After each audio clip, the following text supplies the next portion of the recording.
Apa kabar pemirsa dan juga pendengar podcast? Ketemu lagi di Creative Talk bersama saya Naratama. Seperti biasa, kita selalu menghadirkan tamu-tamu yang kreatif, yang punya latar belakang yang sangat inspiratif, supaya kita bisa mendapatkan ide dan juga memacu diri kita untuk menjadi lebih kreatif, menjadi profesional di masa depan. Dan tamu saya ini jauh-jauh datang dari Jakarta dan sekarang ada di New York, dan baru saja berbicara di forum PBB, di Forum United Nations. Siapa dia? Ini orangnya.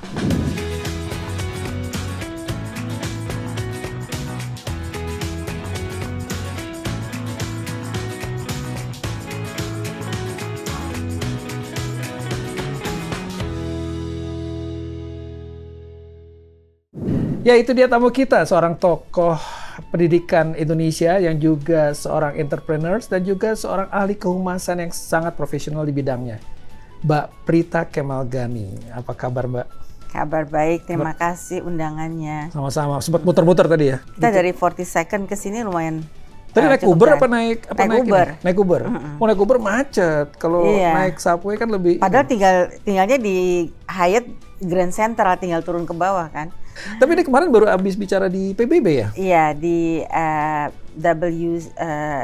ada apa namanya CSW68. Itu adalah tentang itu adalah Women Commission.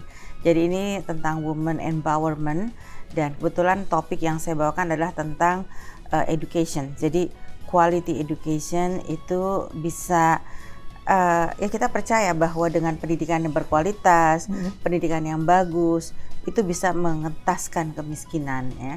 Karena kalau orang itu belajar, sekolah itu untuk apa? Untuk bisa belajar memecahkan masalah. Memecahkan masalah baik dari dosen di ruang kelas, dari teman, dari case study, dari banyak hal.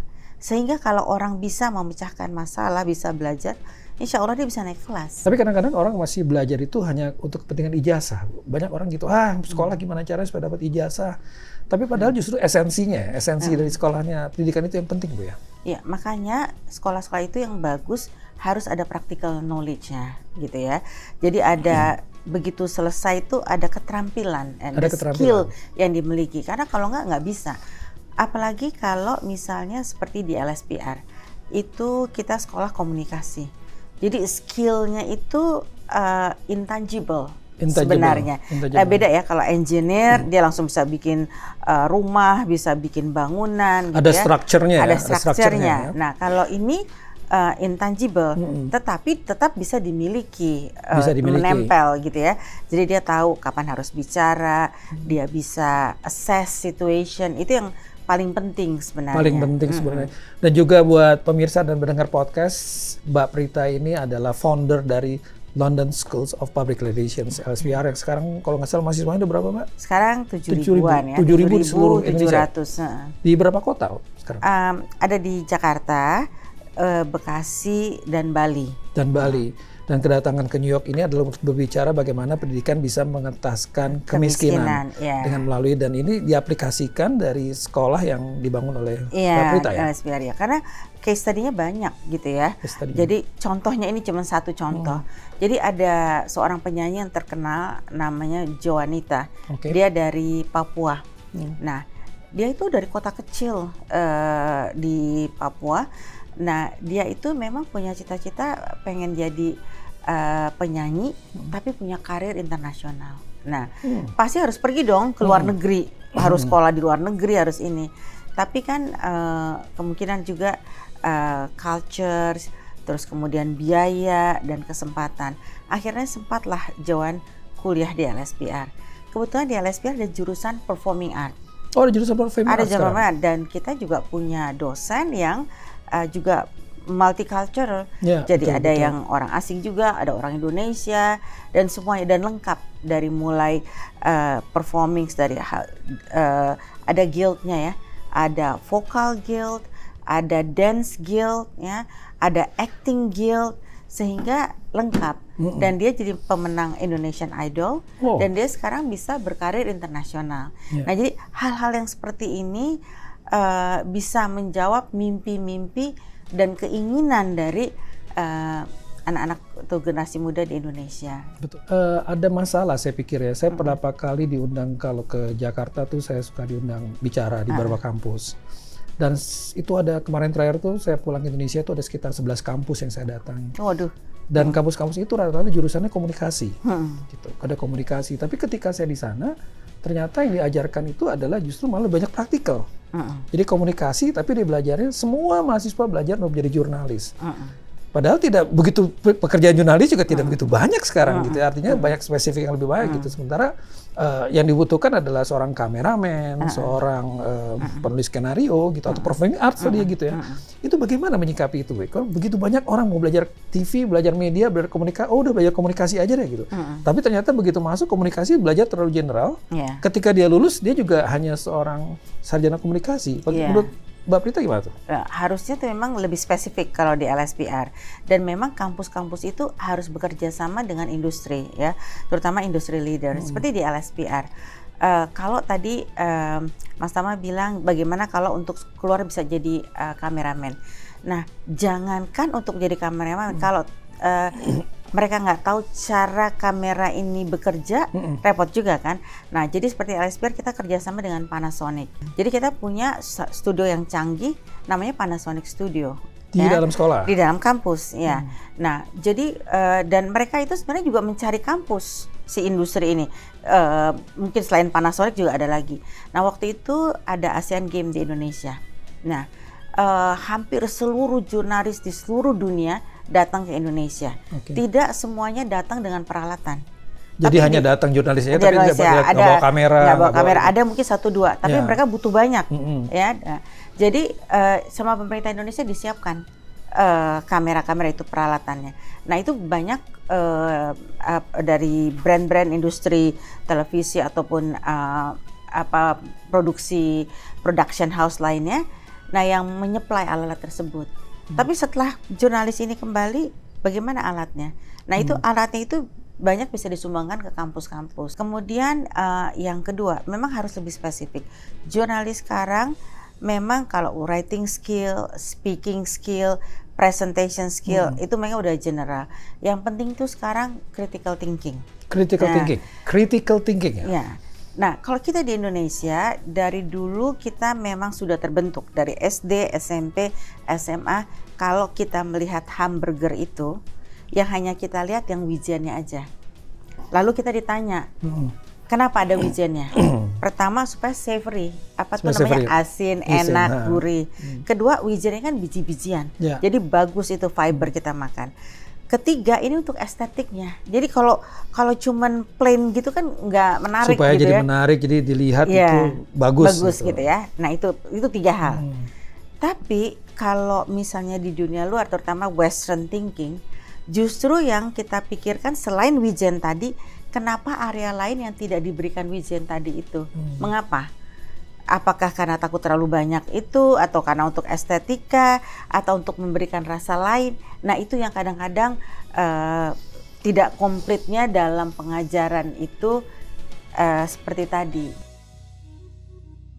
Memang kalau entrepreneur itu sebaiknya orang itu bekerja dulu. Jadi tahu bagaimana kerja dengan orang. Ini penting banget. Pokoknya kalau mau jadi entrepreneur, kerja dulu ya? Kerja dulu. Tahu dulu gimana cara kok disuruh-suruh ya.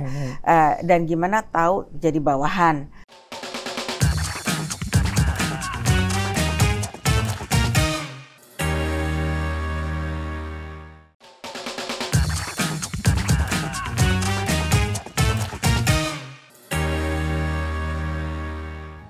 Sekali kampus-kampus juga menyelenggarakan yang sama ya, tapi output mahasiswanya juga kemudian jadi berbeda. Kira-kira sebenarnya apa sih yang dibutuhkan oleh seseorang mahasiswa, sekolah di mana saja, mau ambil jurusan komunikasi, itu sebenarnya apa sih yang perlu dibutuhkan? Tadi kan harus dibutuhkan tambahan skill ya, sekalian critical thinking dan sebagainya, tapi butuhkan skill. Itu perlu apa sih, Mbak? Passionate, itu yang pertama ya, passionate. Karena gini, kan ilmu tuh memang ada di situ. Banyak orang nggak perlu sekolah, di internet udah banyak. Iya, gitu bilang belajar di YouTube aja gratis, ngapain gue ke kampus katanya. Iya, dan banyak sekali. Even Harvard kasih sekarang kursus-kursus gratis online gitu ya. Nah, jadi kenapa orang perlu itu? Karena dia juga perlu ada discussion ya. Terus dia memerlukan pembuktian. ilmu yang sudah dia pahami ini bisakah dia terapkan? Benarkah penerapannya itu, gitu ya? Bisa kepake nggak di industri? Jadi itu orang makanya harus tetap berangkat ke sekolah. Karenanya banyak praktek, banyak kerjasama, banyak magang, dan banyak project-project. Jadi student itu kita ikutkan project tadi untuk Asian Games, terus kemarin di KPU, ya mereka jadi belajar riset, belajar tahu. Kalau nggak pernah in the real life works itu seperti apa. Oleh sebab itu kalau mau berhasil satu kampus atau kalau mau menghasilkan student yang skillful harus berdasarkan student centric. Begitu dia masuk ke kampus, kemudian dia merasa salah jurusan, terus kayak gitu tuh, aduh sudah setahun, kok kayaknya nggak ini ya nih, nggak jurusan saya nggak di sini nih, gitu kan mau masuk public speaking ternyata ngomong aja susah, gitu. Itu gimana gitu Mbak, untuk menemukan jati diri ketika mahasiswa ketika masuk ke sekolah kampus itu dan jangan sampai fail, apa tips dari Mbak? Fakultas di LSP ada 2 fakultas, fakultas komunikasi atau fakultas bisnis. Tapi di LSP tahun pertama belum boleh pilih. Oh, sama dia seperti di sini ya berarti. Nggak boleh dulu ke bisnis, nggak boleh dulu ke komunikasi. Mereka belajar dulu semua bisnis, belajar dulu semua tentang komunikasi. Tahun kedua mereka baru boleh pilih. Jadi punya referensi yang lain ya? Yang lain. Untuk mengisi blank spot di dalam otak kita kan. Jadi kan sekarang model student farmasis belajar komunikasi, gitu ya. Terus student komunikasi belajar arsitektur. Itu untuk supaya bisa. Jadi sebenarnya crossing ya. Crossing itu supaya bisa menambah pengetahuan dan juga menambah referensi dia. Nah, itulah kegunaannya kampus Merdeka di Indonesia. Kampus Merdeka. Jadi boleh. Jadi zaman dulu kan kita mana boleh. Misalnya kalau udah ambil medical gitu, ngapain ngambil komunikasi? Iya, dulu kalau masuk politik ya udah mau nggak mau jadi musik selesai kan gitu ya. Sekarang politik sambil engineering bisa ya.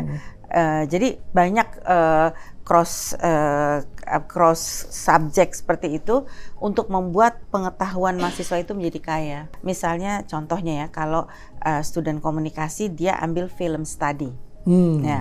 Dia ambil film study tapi dia juga belajar arsitektur. Ya, itu bagus untuk dia nanti kalau mau bikin mau set tempat untuk buat film ya, untuk lighting, untuk props ya, untuk stage, itu banyak sekali ini pengetahuan yang akhirnya dia iniin, yang bisa akhirnya bermanfaat untuk dia. Tapi Mbak, kalau misalnya sekarang ada mahasiswa Indonesia, kita bandingkan dengan mahasiswa dengan Amerika misalnya gitu kan. Di sini kan memang lebih independen ya. Sama sudah student centric juga. Tapi kan di sini lebih speakable ya. Jadi mahasiswanya dia lebih banyak bicara gitu karena interaktif itu lebih banyak dilakukan di sekolah-sekolah di kampus-kampus di Amerika. Lalu untuk Indonesia sendiri, saya sering sekali menemukan yang anak-anak Indonesia, lulusan Indonesia kemudian merasa minder.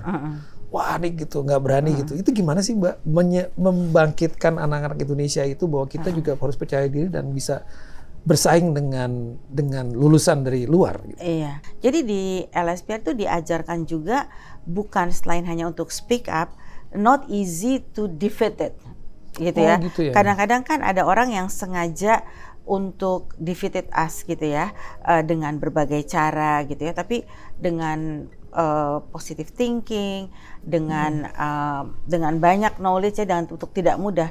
Dan biasanya orang yang suka mau defeated us justru orang yang feel insecure gitu ya. Jadi banyak insecure soalnya gitu ya. Nah, di LSP ada psychology of communication. Itu juga bisa dilihat, dan ada beberapa research juga untuk step-step tahapan dia ketika dia mau bicara, ketika dia ini, dan juga manner itu juga very important. Manner. Saya juga banyak bertemu dengan anak-anak muda, itu mereka lebih cenderung untuk menjadi entrepreneur daripada bekerja menjadi karyawan perusahaan.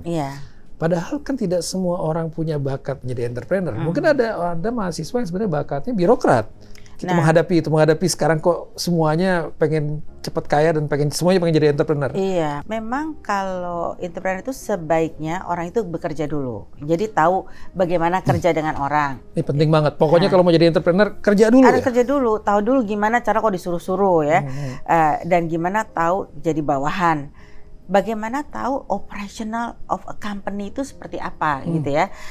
Orang harus masuk kerja jam berapa, harus ada yang dikerjakan. Itu nomor 1. Nomor 2 juga mental ya. Orang disuruh-suruh, dimarahin, buat kesalahan. Nah, kalau udah langsung jadi entrepreneur, kalau kita buat kesalahan, kita gagal, udah susah untuk bangkit lagi. Iya, gitu ya.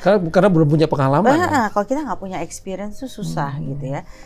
Ini nih sekarang dengan startup ini kan begitu mudah dapat ventures capital. Betul, investor datang. Tapi kadang-kadang juga nggak sampai berapa tahun juga. Iya. Banyak yang gagal loh. Dan gini Mas, kalau investor itu kalau misalnya perusahaan itu nggak jalan, nggak perlu kembaliin uangnya. Iya. So there is no drive untuk perusahaan ini harus bisa jalan. When we start a business, nomor 1 itu asetnya itu bukan uang sebenarnya, ideas. Ide. Ide. Orang tuh harus punya mimpi dulu. Ya, tadi konsepnya. Satu konsep. Iya, ingin jadi apa? Konsep itu tidak akan bisa terjadi kalau kita tidak punya upaya.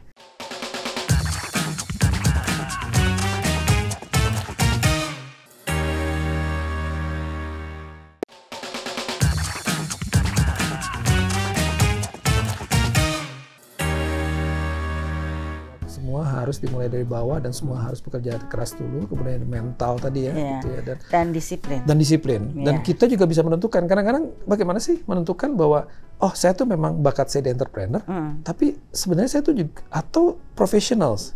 Karena jadi profesional juga bagus loh. Iya. Bisa jadi kerja di Citibank, jadi menteri, jadi menteri. Nah itu gimana buat anak-anak muda bisa menemukan jati diri itu, kira-kira ada tipsnya nggak, Pak? Ya, bekerja menjadi profesional yang sebaik-baiknya. Karena kalau jadi profesional itu kan pengetahuan juga jadi luas. Ya. Dan bekerja dalam tim is not an easy thing. Jadi teamwork ya. Teamwork itu susah. Nah, jadi itu bisa. Jadi harus punya persuasion skill. Dan tadi balik kalau kita nggak disiplin, baik mau jadi entrepreneur, jadi profesional, birokrat, itu akan susah gitu. Tapi semuanya tetap pilihannya baik dan kembali ke kita masing-masing ya. Satu juga saya sering banget ditanya, bahasa tuh perlu nggak sih, Mbak? Menguasai bahasa tuh perlu nggak sih? Ya, sebenarnya itu paling penting ya. Itu paling penting. Apalagi zaman sekarang, karena bahasa itu merupakan pengetahuan. Bayangin saya juga kalau misalnya, saya juga Inggrisnya nggak hebat banget ya, tapi but I have the ability to speak and write in English and do a presentation in English. Jadi kita juga dipandang gitu ya, dan kita paham lawan bicara kita. We understand the situation, we understand the trend gitu ya. Kalau enggak repot juga kalau kita nggak punya bahasa. Paling kita kuasai bahasa Inggris. Nah, yang kedua baru memang Mandarin is very very important. Oke, Inggris sama Mandarin. Kenapa Mandarin, Mbak? Ya, karena bisnis dengan Cina, dengan segala macam ya. Walaupun di LSPR itu ada 4 bahasa sebagai elektif. Jadi nomor 1 English itu harus ya, semester 1, 2, 3, 4 itu bahasa Inggris. Advance English semua. Advance semua. Pokoknya harus bisa itu. Tapi semester 5 boleh pilih Spanish, karena Spanish itu juga banyak dipakai di mana-mana. Iya, di sini banyak banget orang bahasa Spanish. Iya, Spanish juga banyak. Itu kita kerjasama sama Nebriha. Jadi di Madrid, jadi semua pengajarnya itu langsung dari Spanyol, ya. Native speaker lah, native speaker ya. Mereka kita host di Jakarta. Kemudian bahasa Mandarin. Nah, betul, bahasa Mandarin banyak sekali orang-orang Indonesia yang sudah baca itu. Tapi kita juga kerjasama sama Mandarin Culture Center. Jadi nggak cukup bahasanya aja, karena orang Chinese itu ada tata keramanya, ada budayanya. Kita kalau salah, we cannot do business with them, gitu kan? Jadi penting banget ya, harus tahu. Penting banget gitu ya. Culture-nya itu. Betul. Even to pour a tea itu ada caranya. Kalau salah gitu. kita nggak dapat bisnis deh. Iya, maksudnya misalnya kita berdua nih, Mas Tama sama saya duluan tehnya, padahal enggak, harusnya saya kasih dulu kan, harus menghormati ya. Menghormati, dia melihat bahwa orang ini respect other people gitu kan. Padahal kita yang cepat, kita belum tahu Mas Tama mau nambah apa enggak gitu kan. Langsung cut, bisnisnya nggak dapat. Nah itu jadi banyak hal yang seperti itu. Sebelum kita tutup, saya mau tanya satu lagi, Mbak. Ini kan sekarang zaman digital, communications itu sudah lewat lagi, tidak lagi personal udah lebih dekat karena sudah lebih interpersonal melalui cell phone. Kira-kira tips dari Mbak Prita terutama untuk anak muda itu apa sih yang harus kita lakukan dengan smartphone yang tiap hari kita pegang untuk mengajukan kita supaya bisa lebih profesional dan menguasai bidang komunikasi? Jadi ada communication tapi kalau ada teknologi ya di situ aja gitu ya. Tapi teknologi tanpa communication juga ya di situ aja gitu ya. Tapi bukan berarti kita harus menguasai teknologi. Jadi di LSPR itu kita untuk sekarang kita punya e-learning program. Dan sejak kita COVID running classroom itu from home ya, itu membuat kita jadi pintar gitu ya. Semuanya itu ada platform. Nah, kalau kampus-kampus lain banyak yang menggunakan atau mendevelop sendiri platform itu sehingga ada trial dan error. Kalau kita pakai aja udah platform dari Amerika. Yang udah pasti ketahuan udah dipakai dan dia keep on upgrading platformnya itu ya, itu dengan teknologi. Kemudian tadi dengan peralatan seperti ini, karena kita partner dengan industri itu juga perlu orang. Dia nggak bisa alat ini kalau tanpa manusia yang menggerakkannya. Betul. Dan kalau orang yang nggak bisa, nggak friendly to dengan user, peralatannya itu juga nggak ada gunanya juga. Nggak ada. Jadi dia harus perlu banyak orang-orang yang bisa memahami peralatan mereka, sehingga peralatan mereka menjadi more sellable, more interesting, and more friendly to people. Jadi industri itu juga harus dekat dengan kampus. Satu pertanyaan terakhir, Mbak. Boleh dong, Mbak, ada tips dari Mbak Prita buat para anak-anak muda generasi Z, millennials yang ingin seperti Anda barangkali. Itu ada tips boleh bisa disampaikan di kamera ini, Mbak? Orang tuh harus punya mimpi dulu. Ya, tadi konsepnya. Satu konsep. Iya, ingin jadi apa? Ingin punya apa? Gitu, itu paling penting konsep. Kemudian yang kedua itu memang konsep itu tidak akan bisa terjadi kalau kita tidak punya upaya. Jadi harus punya passion itu ya. Terus yang ketiga, tadi punya konsep, punya passion, tapi nggak punya will. Jadi disiplin tuh penting sekali ya. Jadi pace-nya tuh harus sama. Apapun tuh semua harus ada disiplinnya. Kemudian yang keempat tuh memang harus confidence. Nah, confidence itu didapat dari mana? Belajar naik sepeda aja, bisa naik sepeda aja, bisa berenang aja, bisa menumbuhkan kita confidence gitu ya. Jadi confidence itu bisa banyak dicarinya. Dan yang terakhir tuh ya, yang kelima itu jadilah orang yang disukai orang banyak. Be a likable person. And we are be adaptable ya. Dimanapun kita pasti bisa diterima dan kita bisa survive. Wah. Thank you so much nih, Mbak Prita nih, kita udah kuliah 3 tahun nih. Itu kita ngomong setengah jam, kuliahnya udah 3 tahun ini, udah 25 SKS kita ketemu sini. Dan alhamdulillah bisa lancar nih. Bisa lancar gitu. Terima kasih atas waktunya, Mbak. Dan kapan-kapan lagi bisa main-main lagi ke New York, gitu, main-main ke studio kita di sini. Iya. Terima kasih atas undangannya. Saya merasa terhormat bisa bicara di sini. Sama-sama, tidak Mbak. pernah terpikirkan gitu loh akan nyampe ke sini gitu ya. Itu dia tadi obrolan kita di Creative Talk dengan Mbak Prita Kemalgeni. Sampai ketemu lagi di episode mendatang. Salam kreatif. Bye. Terima kasih. Thank you, Mbak. Thank Thank you, Mbak. Thank you.